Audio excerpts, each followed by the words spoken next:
Yeah, my last fight, I figured out my ACL was torn, and I've just got that rebuilt, and then just been rehabbing it, and then the shearing season started, so it was still kind of swollen and painful, but I've just been shearing at animals for the last 3 months. But when I'm not fighting, I travel around the country and shear alpacas, so I'm just traveling farm to farm, shearing cutting animals' hair. That's a lot of fun. You get to see a lot of cool places and kind of get to see the inside of it. Get to go to people's farms and out in the country and just weird places. So it's fun. There's always crazy stuff happening. We use these mats, like wrestling mats, to shear on, and we thought we would hike up this mountain, and we would just slide down on them like a sled.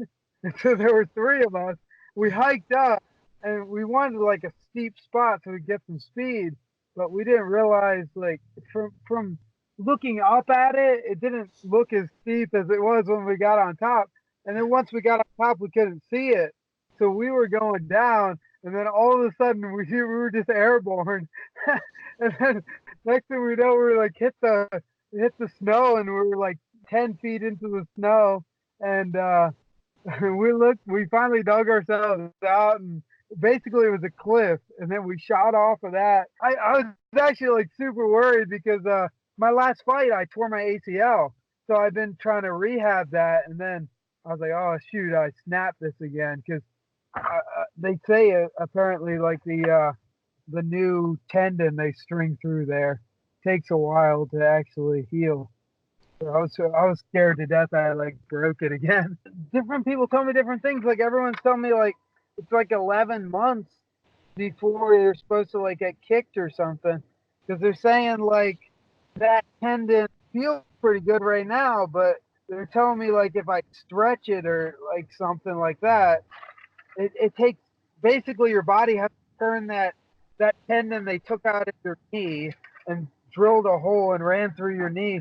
It has to like into a different kind of tendon that's more stretchy.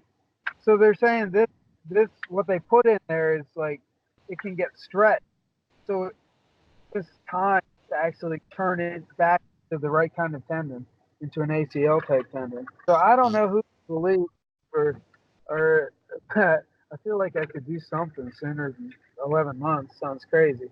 I mean, I'm gonna say during the fight, because the insurance covered it, but I'm not sure exactly because I didn't really. It's been bothering me a little bit for a while because I try to stop takedowns and it's kind of wobbly, but then I thought, well, you're probably just being a baby. It's probably nothing, but might as well get it checked while you got insurance.